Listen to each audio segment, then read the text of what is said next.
Daniel की किताब निकालेंगे और 9वां अध्याय, और हम पढ़ेंगे 20 से 23 तक। दानियल की किताब 9वां अध्याय 20 से 23 हम पढ़ेंगे। मैं आपके लिए पढ़ूंगा। इस प्रकार मैं प्रार्थना करता और अपने इजरायली जाति भाइयों के पाप का अंगीकार करता हुआ अपने परमेश्वर यहोवा के सम्मुख उसके पवित्र पर्वत के लिए गिड़गिड़ाकर विनती करता ही था। तब वह पुरुष जिब्राइल, जिसे मैंने उस समय देखा जब मुझे पहले दर्शन में हुआ था, उसने वेग से उड़ने की आज्ञा पाकर सांझ के अनबलि के समय को छू लिया और मुझे समझाकर मेरे साथ बातें करने लगा। उसने मुझसे कहा, हे दानियल, मैं तुझे बुद्धि और प्रवीणता देने को अभी निकल आया हूँ। जब तू गिड़गिड़ा कर विनती करने लगा, तभी से उसकी आज्ञा निकली, इसलिए कि मैं तुझे बताने आया हूँ, क्योंकि तू अति प्रिय ठहरा है। इसलिए इस विषय को समझ ले और दर्शन की बात का अर्थ जान ले। हालेलुया। यहाँ पर जब हम पढ़ते हैं और यहाँ लास्ट में इस तरह लिखा कि क्योंकि तू अति प्रिय ठहरा है।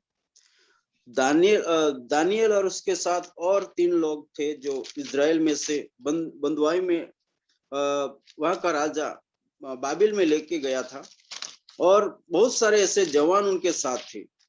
लेकिन दानियल के बारे में यहाँ पर लिखा है कि तू अति प्रिय ठहरा है। आज हम उसी के बारे में देखना चाहते हैं कि दानियल अति प्रिय क्यों ठहरा, उसका गुप्त रहस्य या उसमें उसका भेद क्या था, वो हम देखना चाहते हैं। कि बहुत सारे जवान बाबिल की बंधुआई में थे और राजा के अंदर में थे, और वहां की पढ़ाई कर रहे थे। और उन समय इन जवानों में दानियल ही क्यों अति प्रिय ठहरा। और दानियल के बारे में ऐसा कहा जाता है कि वो राजघराने के था, और उनके सारे उनके माँ बाप और उनके घराने को मार दिया गया था, और उसके बाद उनको इन जवानों को वहां से लेके गए थे। और वहां पर उनको राजा का खाना देने के लिए राजा ने कहा, लेकिन उसने मना कर दिया था, और वहां की पढ़ाई उनको पड़ गई। वो बार बार हम उनके बारे में देख चुके हैं, लेकिन हम उसके बारे में डिटेल्स ज्यादा नहीं जाना चाहते। लेकिन यही बात को हम देखना चाहते कि उसका रहस्य क्या था, गुप्त भेद क्या था, कि वो क्यों अति प्रिय ठहरा। क्योंकि बहुत सारे जवान उसमें दानियल को इतना परमेश्वर के लिए अति प्रिय ठहरा, वो उस बात को हम देखना चाहते हैं। तो पहला अध्याय में हम थोड़ा देखेंगे। वहां पर लिखा है कि राजा ने उनके ऊपर एक अधिकारी ठहराया था जो सबको खाना दे सके। लेकिन दानियल ने क्या कहा, उसने अपने जीवन में ठान लिया था। परंतु दानियल 1:8 में हम देखे, वहां पर लिखा है, पहला अध्याय 8 वचन में, परंतु दानियल ने अपने मन में ठान लिया कि वो राजा का भोजन खाकर और उसके पीने का दाख मधु पीकर अपवित्र न हुए। इसलिए उसने खोजे के प्रभु से विनती की कि उसे अपवित्र न होना पड़े। हालेलुया। पहली बात है उसका अति प्रिय ठहरना। पहली बात है कि वो अपने आप को पवित्र बनाए रखता था। अपने आप को पवित्र बनाए रखने के लिए परमेश्वर के नजरों में अपने आप को पवित्र बनाए रखने के लिए उसने राजा का खाना मना कर दिया। क्योंकि वो बंधुआई में था, बंधुआई में चला गया था, वो किसी के अंदर में था, वो अपने आप कुछ भी निर्णय नहीं ले सकता था। लेकिन उसने ठान लिया कि कुछ भी हो जाए, लेकिन मैं अपने आप को पवित्र बनाए रखना चाहता हूँ। और मुझे ऐसे तो यहाँ पर देखने वाला कोई नहीं है, मेरा घर का कोई नहीं है, मेरा कोई अगुवा नहीं है, मेरे बाप नहीं है, मेरा भाई बहन कोई देखने वाला नहीं है, फिर भी मेरा खुदा मुझे देखता है। जो मुझे खुदा चुना है वो खुदा मुझे देखता है, इसलिए मैं अपने को अपवित्र नहीं करूंगा करके उसने ठान लिया। और उसने उनका जो प्रधान था, जो खाना देने वाला, उसको बोल दिया कि मैं अपने आप को अपवित्र नहीं ठहराना चाहता, मैं अपवित्र नहीं होना चाहता, इसलिए राजा का खाना जो ठहराया है वो खाना मैं नहीं खाऊंगा। और वो बिना डर से उसको कह दिया, क्योंकि वो परमेश्वर से डरता था, परमेश्वर को हमेशा प्रसन्न करना चाहता था, परमेश्वर को खुश करना चाहता था और अपने आप को पवित्र बनाए रखना चाहता था। जैसे सिस्टर ने शुरू में कहा कि हम खुदा की दिल की बातों को सुनना चाहते हैं, और हम आज वही सुनना चाहते हैं कि जो कोई खुदा का बंदा है, खुदा का दास है, खुदा का खादम है, जो परमेश्वर के साथ, जो पवित्र खुदा है, जो पवित्र परमेश्वर है, उसके साथ जो पवित्र रिश्ता बनाए रखेगा, उसी को खुदा दिल की बातों को प्रकट करेगा। क्योंकि हम जानते हैं कि यदि दानियल का किताब यदि हम पढ़ते हैं तो जो कुछ घटनाएं हो चुकी होगी, कुछ घटना हो रही होगी और कुछ घटनाएं होनी बाकी है। ये सारी बात खुदा ने दानियल के जीवन में प्रकट की थी। क्यों प्रकट की थी? क्योंकि दानियल अपने आप पवित्र बनाए रखता था और परमेश्वर के साथ उसका अच्छा रिश्ता था। इसलिए परमेश्वर ने दानियल के बारे में कहा कि तू अति प्रिय ठहरा है। जो व्यक्ति परमेश्वर के लिए अति प्रिय ठहरता है, उसको खुदा अपनी दिल की बात प्रकट करता है। वही बात हम इस दानियल की किताब में देख सकते हैं।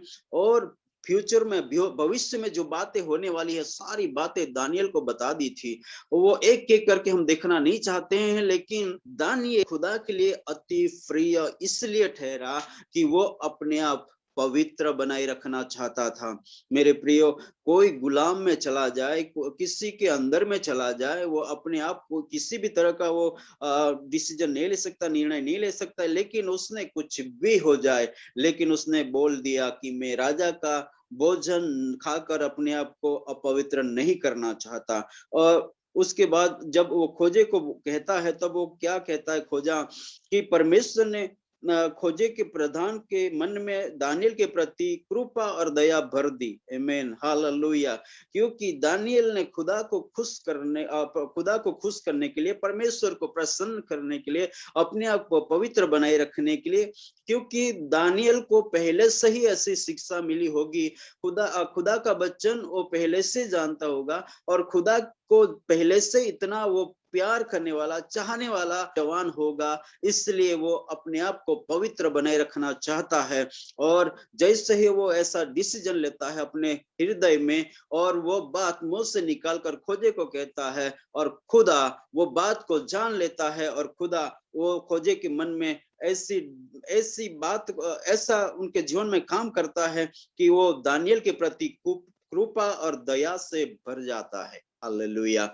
जब हम खुदा के लिए यदि हम अपने आप को पवित्र बनाते हैं, तो खुदा हमारे संग संग रहता है। जैसे हम देख सकते हैं कि यूसुफ के जीवन में यूसुफ अपने आप पवित्र बनाए रखता है। खुदा उसी समय हम देख सकते हैं कि उसके कोई घराना उसके साथ नहीं था, उसका दोस्त कोई नहीं था, उसको जान पहचान वाला कोई नहीं था। लेकिन वहां पर लिखा है उत्पत्तियों की किताब में कि खुदा उसके संग संग था। चाहे उसको जेल में भी बंद कर दिया गया, पोतीफारों के घर में था, उसके बाद जेल में बंद कर दिया गया, कैद में उसको डाल दिया गया, फिर भी खुदा उसके संग संग था। क्यों? क्योंकि यूसुफ अपने आप को पवित्र बनाए रखना जानता था और खुदा का भय रखता था, इसलिए खुदा उसके संग संग था। इसी तरह ये बंधुआई में आए हैं जवान लोग, लेकिन दानियल के साथ खुदा की हुजूरी है। मेरे प्रियो, अपने आप को यदि हम पवित्र बनाए रखते हैं, तो खुदा हमारे साथ रिश्ता हमेशा के लिए बनाए रखता है। जैसे हम देख सकते हैं कि आदम और हवा को जब तक वो अपने आप को पवित्र बनाए रखे, तब तक खुदा उसके संग संग चलता रहा, खुदा उनके साथ बातचीत करता रहा, खुदा उनको सिखाता रहा, और खुदा के द्वारा बहुत कुछ वो लोग सीखते रहे, खुदा को देखते रहे, खुदा की आराधना करते रहे, कुछ हुआ। लेकिन जिस दिन उन्होंने अपने आप को पवित्र कर दिया, उस दिन खुदा की नजर उनसे दूर हो गई। इसलिए मेरे प्रियो, दानियल इसलिए अति प्रिय ठहरा क्योंकि वो अपने आप को पवित्र बनाए रखता था। और दूसरी बात कि वो खुदा का भय रखता था। हालेलुया।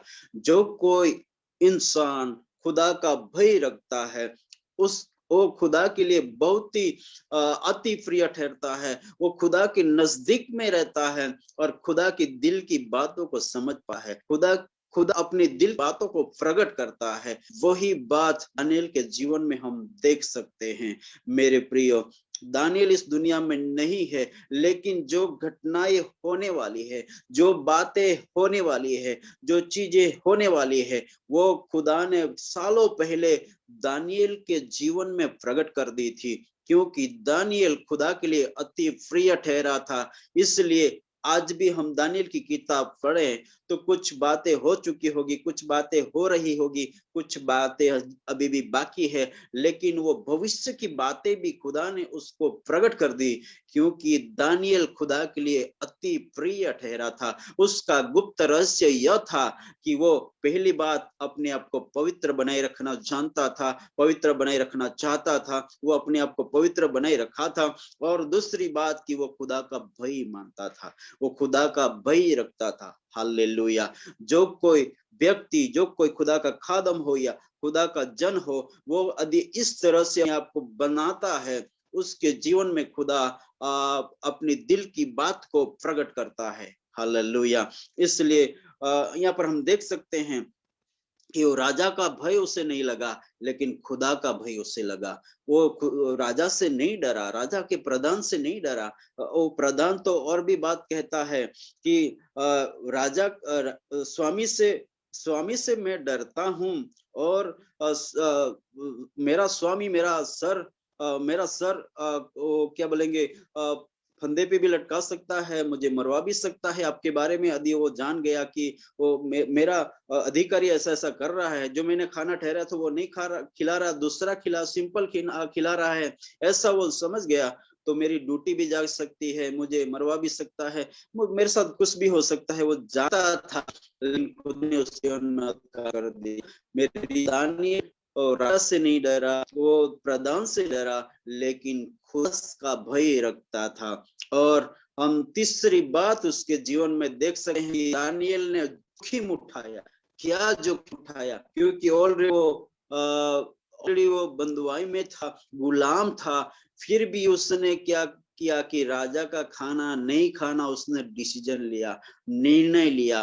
और वो बात वो खोजे को बता दी कि हमें सिंपल खाना दिया जाए, हमें साधारण खाना दिया जाए। जो राजा का खाना सबके लिए ठहराया है वो हम नहीं खाएंगे। वो एक जोखिम था, क्योंकि यदि वो खोजा, वो प्रधान यदि राजा के पास ये बात को पहुंचा देता, तो जो गुलाम आए हैं उसमें से एक जवान जो ऐसा कह रहा है कि हम तेरा खाना नहीं खाएंगे, तूने जो ठहराया है वो खाना हम नहीं खाएंगे, इस तरह वो हमें बोल रहा है या चुनौती दे रहा है, तो राजा कुछ भी कर सकता था। लेकिन दानियेल को राजा का भय नहीं था, लेकिन खुदा का भय उसके जीवन में था। उसने तीसरी बात क्या किया? जोखिम उठाया। उसने अपने जीवन में जोखिम उठाया। मेरे प्रियो, इस तरह खुदा के कारण यदि हम जोखिम उठाते हैं, खुदा के कारण यदि हम कितना भी जोखिम उठाते हैं, खुदा हमें संभालता है। और उसके बाद आगे हम देखते हैं कि उसने कहा कि 10 दिन तक आप ऐसा करो कि हमें सिंपल खाना दिया करो, और उसके बाद हमें परख लो। और वैसा ही उसने किया, 10 दिन तक उसने सिंपल खाना दिया। फिर उसने सभी का, राजा का खाना खाने वाले जवानों का और उनका परख किया, और दानियेल और उनके साथी सबसे अच्छे मालूम पड़े। उसके बाद उसको खाना दिया। और आगे हम यदि देखें 6वां अध्याय में यदि हम देखें तो वहां पर 120 अधिकारी थे, और उनके ऊपर 3 और बड़े अधिकारी थे, उसमें दानियेल था।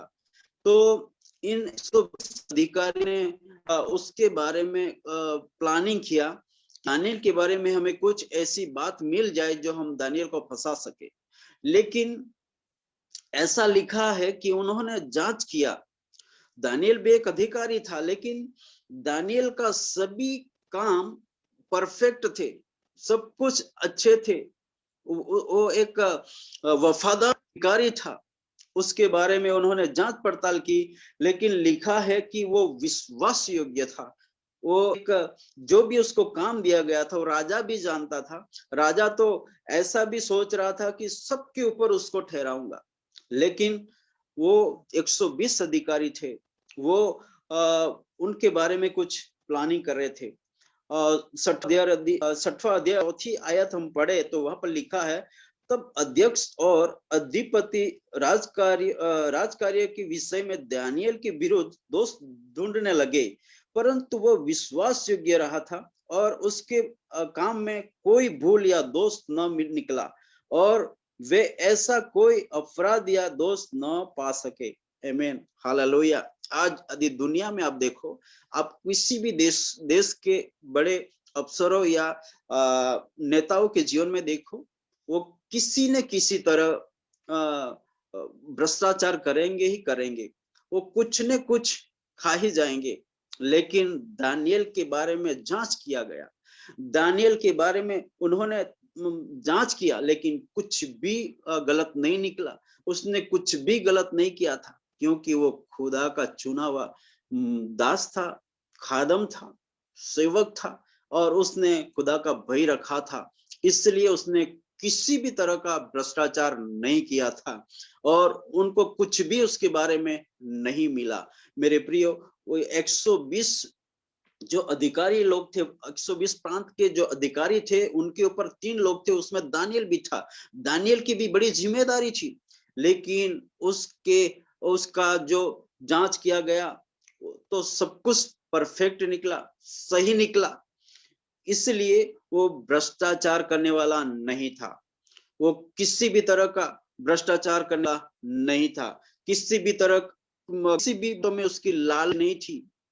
मेरे प्रियो, चौथा गुप्त रहस्य था, गुप्त भेद था कि उसके पास अधिकार था। वो एक बड़ा अधिकारी था, बड़ा नेता कह सकते हैं, लेकिन उसने किसी भी तरह का गलत काम नहीं किया था, किसी भी तरह का भ्रष्टाचार नहीं किया था।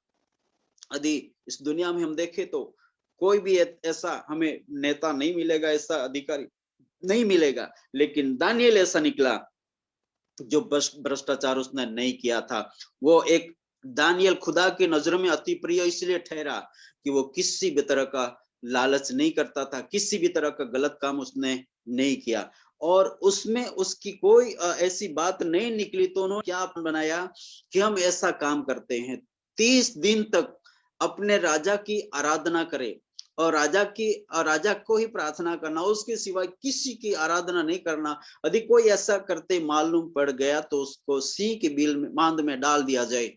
और उनको मालूम था कि दानियेल एक ऐसा शख्सियत है, ऐसा खुदा का दास है जो ऐसा नहीं करेगा। वो जिस खुदा को प्रार्थना करता है, जिस खुदा की आराधना करता है, उसी की करेगा, तो उसमें हम उसको फंसाएंगे करके उन्होंने प्लानिंग किया, और जल्दी से उन्होंने राजा के आगे फरमान पर सिग्नेचर और स्टैंप लगवा लिया। और दानियेल को सब कुछ मालूम हुआ, लेकिन वो खुदा से इतना प्यार करता था, अपने जान से ज्यादा खुदा से प्यार करता था, और उसको सिंह का डर नहीं था, राजा का डर नहीं था, कोई दूसरे अधिकारियों का डर नहीं था, लेकिन उसको खुदा का डर था। और वो किसी भी तरह की मूर्ति पूजा नहीं करना चाहता था। उसको मौत पसंद थी, लेकिन मूर्ति पूजा पसंद नहीं थी। उसको राजा की आराधना करना पसंद नहीं था, राजा के आगे प्रार्थना करना उसको पसंद नहीं था। राजा एक इंसान था, वो जानता था, इसलिए उसके आगे कोई भी प्रार्थना नहीं करता, उसके आगे कोई भी आराधना नहीं करता। और वो यरूशलेम की ओर खिड़की खुली रखते हुए 3 बार प्रार्थना करता रहता था। और हम देख सकते हैं कि जब वो प्रार्थना करता था, उस समय उन्होंने उसको पकड़ लिया, और उसके बाद उसको सिंह के मांद में डाल दिया गया। राजा बहुत खेदित हुआ, दुखित हुआ, फिर भी हम देख सकते हैं कि उसको सिंह के मांद में उनके नियम के हिसाब से डाल दिया गया, लेकिन खुदा ने वहां से उसे जिंदा बचाया। कोई भी सिंह हिम्मत नहीं कर पाया कि दानियेल को छू भी सके, दानियेल को थोड़ा जीभ भी लगा सके, क्योंकि वो खुदा के लिए अति प्रिय था। खुदा के लिए अति प्रिय था। उसको कोई भी जंगली जानवर छू नहीं सकता है, कोई भी इंसान की प्लानिंग उसको खत्म नहीं कर सकती है, क्योंकि वो उसका गुप्त रहस्य यह था कि वो मूर्ति पूजा से पूजा को घृणा करता था। मूर्ति पूजा को वो कभी भी नहीं करे, क्योंकि वो उसको मौत पसंद थी, लेकिन मूर्ति पूजा पसंद नहीं थी। उसने मूर्ति पूजा नहीं किया, राजा की आराधना नहीं की। इसलिए मेरे प्रियो, उसका पांचवा गुप्त रहस्य यह था कि वो मूर्ति पूजा नहीं करता था। और दानियल के बारे में यदि हम छठवां अध्याय 10वीं आयत में पढ़े तो वहां पर लिखा है, जब दानियल को मालूम हुआ कि उस पत्र पर हस्ताक्षर किया गया है, उसके मालूम हो गया, फिर भी उसने क्या किया कि उसने प्रार्थना करना शुरू किया। वो जानता था कि मैं प्रार्थना करूंगा मुझे फंसा देंगे, लेकिन उसने उसकी परवाह नहीं की। कहने का मतलब मेरे प्रियो, वो 3 बार प्रार्थना करता था, दिन में 3 बार प्रार्थना करता था।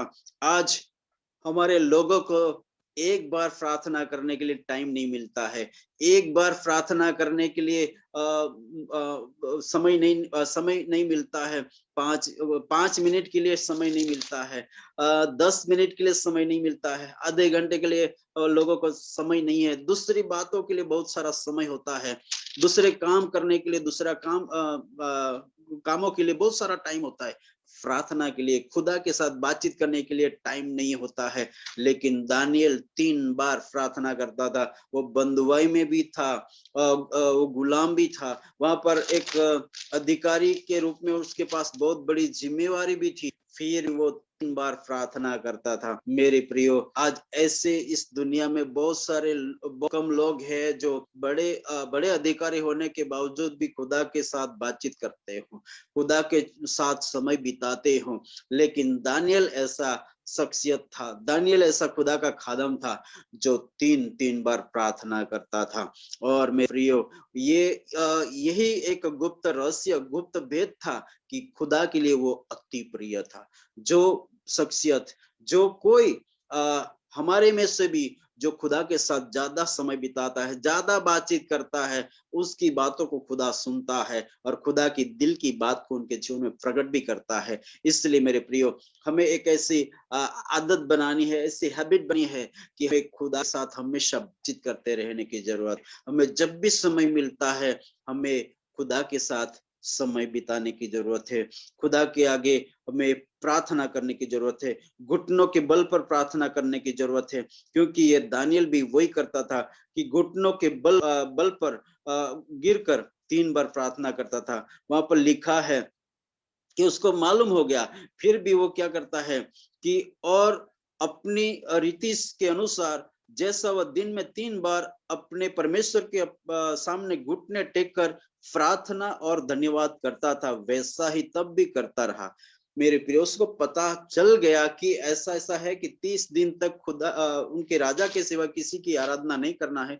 फिर भी उसने घुटने टेके और खुदा की सम्मुख प्रार्थना और आराधना करने लगा।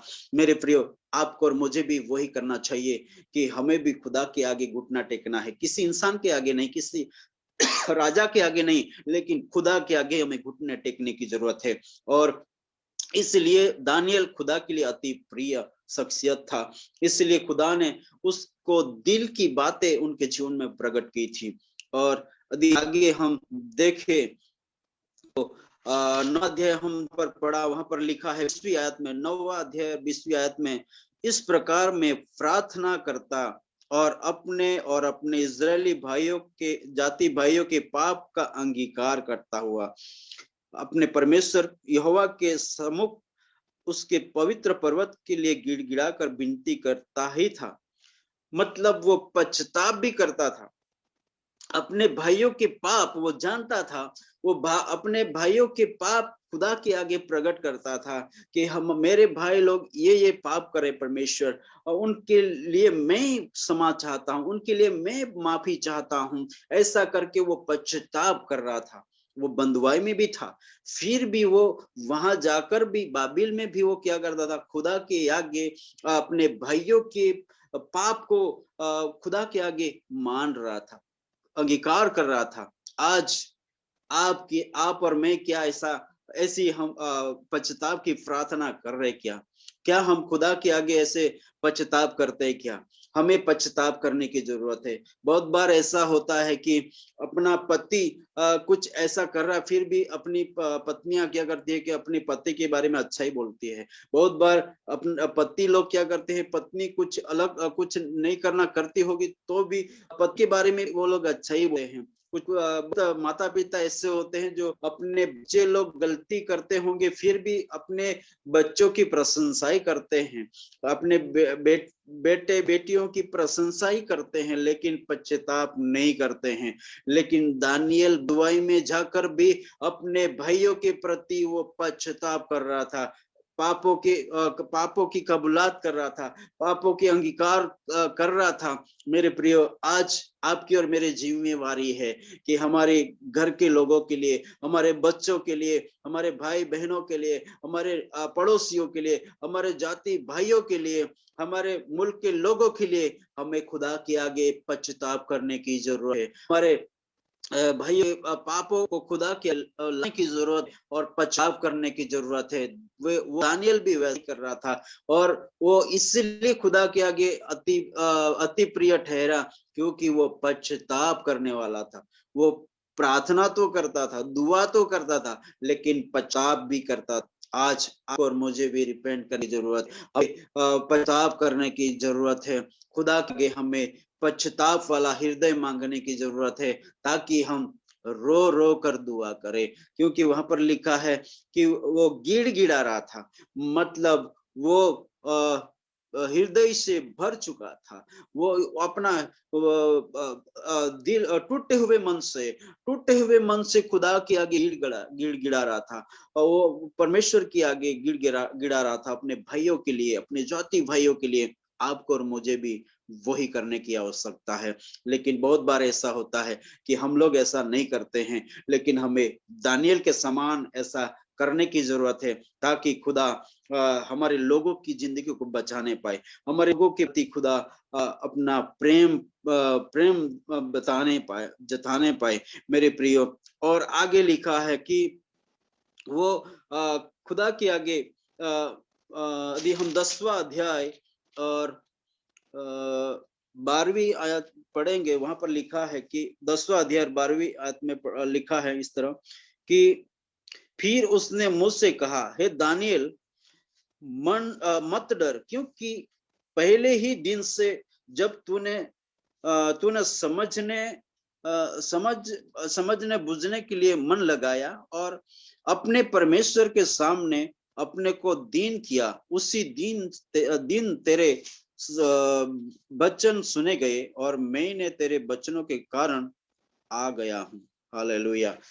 और आगे का उसका गुप्त रहस्य यह था कि उसने परमेश्वर को समझने के लिए मन लगाया, परमेश्वर को समझने के लिए मन लगाया। और जब परमेश्वर ने दानियल के प्रति जान लिया कि ये एक ऐसा शख्सियत है, ऐसा मेरा खादम है, मैं ऐसा हुआ है कि जो समझने में उस मन लगा है और उसकी सुन गई। हालेलुया। मेरे प्रियो, हमें हमारा खुदा कितना पवित्र है, कितना धर्मी है, कितना न्यायी है, कितना भयावह परमेश्वर है, इस बात को हमें समझने की जरूरत है। बहुत बार हम हमारे परमेश्वर को छोटा समझते हैं, छोटा के उसको देखते हैं, लेकिन हमारा खुदा बहुत बड़ा है।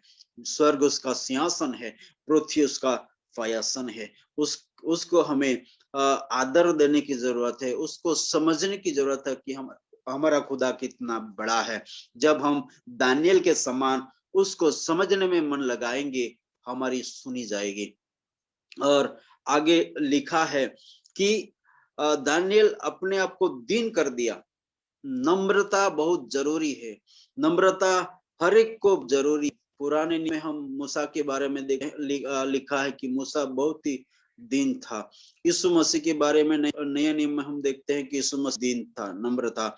और दीन ये पवित्र आत्मा का एक फल है, नम्रता। मेरे प्रियो, आपके और मेरे जीवन में नम्रता होना बहुत जरूरी है, दीन होना बहुत जरूरी है। जब हम नम्रता के साथ खुदा के आगे हम गिड़गिड़ाते हैं, नम्रता के साथ खुदा के आगे झुकते हैं, खुदा के आगे हम सोटा करते हैं, खुदा के आगे हम जब प्रार्थना करते हैं, दीनता के साथ, नम्रता के साथ, खुदा हमारी सुन लेता और हमें किसी न किसी तरह वो हमें उत्तर देता है। और दानियल के पास खुदा का फरिश्ता, परमेश्वर का दूत उसके पास आया और दानियल को उसका उत्तर मिला। मेरे प्रियो, दानियल अति प्रिय इसलिए ठहरा कि हम करीब 10 बार को देख गए, क्योंकि वो अपने आप पवित्र बनाता था, उसने परमेश्वर का भय मानता था, वो जोखिम उठाता, किसी भी तरह का लालच नहीं करता था, भ्रष्टाचार नहीं करता था,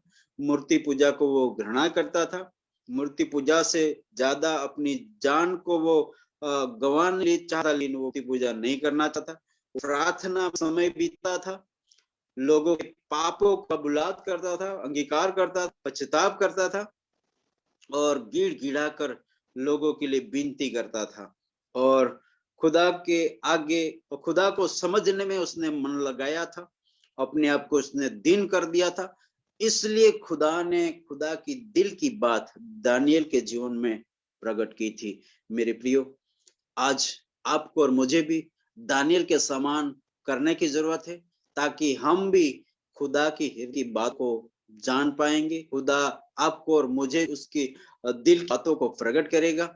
और दानियल आज इस दुनिया में नहीं है, लेकिन आने वाले दिनों की होने वाली बातों को भी खुदा ने उसको पहले से प्रकट कर दी थी। जैसे इब्राहिम को खुदा ने सदम और गमोरा को नाश करना चाहता था, आग और गंधक से उसको खत्म करना चाहता था, लेकिन इब्राहिम खुदा का एक प्रिय था, मित्र था, इसलिए खुदा ने इब्राहिम को प्रकट कर दिया कि सदम और गमोरा को मैं नाश करूंगा, क्योंकि वहां के लोग बहुत दुष्ट हो चुके हैं, क्योंकि वहां के लोग बहुत ही गंदा जीवन जी रहे हैं, इसलिए मैं उस जगह को नाश करना चाहता हूँ। वो हमारा परमेश्वर इस तरह का परमेश्वर है, जो उसके करीब रहता है, उसके दिल के करीब रहता है, उसको रहस्यमय बातों को प्रकट करता है, खुदा की दिल की बातों को प्रकट करता है। इसलिए दानियल के समान हमें खुदा के साथ अच्छा रिश्ता बनाना है, अति प्रिय बनने की जरूरत है। जैसे खुदा ने दाऊद के बारे में भी कहा कि मेरा मेरा चाहा मुझे जो मुझे चाहिए था, मेरी दिल की बातों, मेरी इच्छा को पूरी करने वाला जो शख्स चाहिए था, मुझे मिल गया है। तो इसी तरह दानियल खुदा के लिए अति प्रिय ठहरा, क्योंकि उसके रहस्य की बात यही थी कि दानियल इस तरह का जीवन जीता था। आज हम सोचे कि आप और मैं किस तरह के जीवन बिता रहे हैं। मेरे प्रियो, हमें भी दानियल के समान अपने आप को तैयार करने की जरूरत है, जीवन बिताने की जरूरत है, और हम भी खुदा की दिल की बातों को समझ पाएंगे। इन वचनों के द्वारा खुदा हम सबों को बड़ी बरकत देने पाए।